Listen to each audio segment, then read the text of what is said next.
भाजप नेत्या व माजी खासदार नवनीत राणा यांना बनावट जात प्रमाणपत्र प्रकरणात माझगाव न्यायालयाने बुधवारी दोषमुक्त केले। मात्र त्यांचे वडील हरभजन सिंग कुंडलेस यांच्या विरोधातील प्रकरण सुरूच राहणार असून आरोप निश्चितीची सुनावणी 16 फेब्रुवारी पर्यंत तहकूब करण्यात आली आहे। महाराष्ट्राच्या अनुसूचित जाती यादीत कर्नाटकातील जात नसलेल्या मुलाची शिष्यवृत्ती नाकारली गेली। या विरोधात जुन्नर तालुक्यातील आर्वी येथे एका मातेने BSNLच्या 140 फूट मोबाईल टॉवरवर चढून आंदोलन केले। दिवसभराच्या थरारानंतर सायंकाळी अग्निशामक व रेस्क्यू टीमने तिची सुखरूप सुटका केली।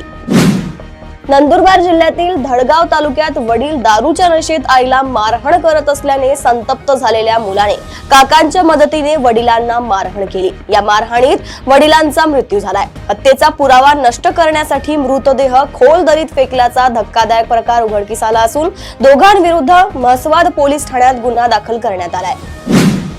वीज कायद्यातील प्रस्तावित दुरुस्त्यांमुळे खासगी कंपन्यांची मक्तेदारी वाढण्याचा आणि वीज बिलात 30 ते 40% वाढ होण्याचा धोका असल्याचा दावा माजी वीज नियामक सदस्य जयंत देव यांनी केलाय। तर दुरुस्त्यांचे वीज क्षेत्रावर सकारात्मक परिणाम होतील, मात्र ग्राहक हिताच्या दृष्टीने आणखी सुधारणा आवश्यक असल्याचे मत ऊर्जा तज्ञ शंतनू दीक्षित यांनी व्यक्त केले। भाजपाच्या प्रचार गीतातील भगवा शब्दावर निवडणूक आयोगाने आक्षेप घेतल्यानंतर राजकीय वाद पेटला आहे। यावर माजी खासदार सुजय विखे पाटील यांनी आयोगाचा निर्णय मान्य करत आक्रमक भूमिका मांडली। भगवा हा शब्द नाही, तो आमच्या रक्तात आहे। शब्द हटवले तरी विचार थांबत नाही, असे त्यांनी स्पष्ट केले।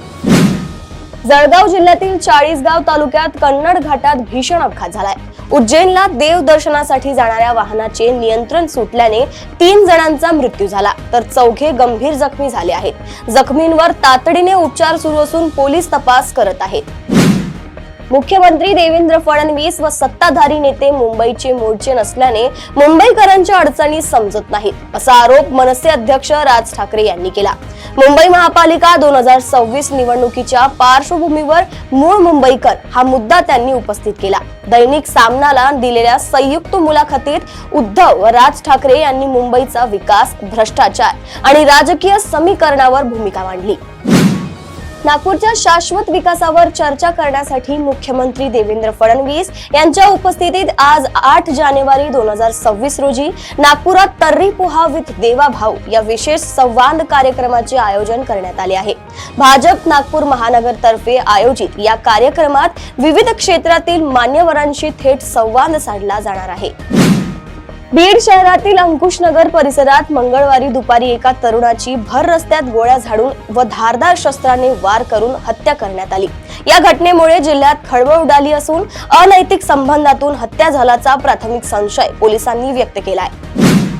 राष्ट्रीय सहकार विकास निगमच्या कर्जाच्या अटींचे उल्लंघन केल्याप्रकरणी राज्यातील 30 पैकी 24 साखर कारखान्यांवर कारवाईची शक्यता निर्माण झाली आहे। यासाठी साखर आयुक्तांच्या अध्यक्षतेखाली समिती स्थापन करण्यात आली असून 15 दिवसात चौकशी अहवाल सादर करण्याचे निर्देश देण्यात आले आहेत। प्रदेशातील अशा टॉप 10 बातम्या मी साक्षी आपल्यापर्यंत पोहोचवत राहणार। तोपर्यंत बघत रहा देशोन्नती। नमस्कार।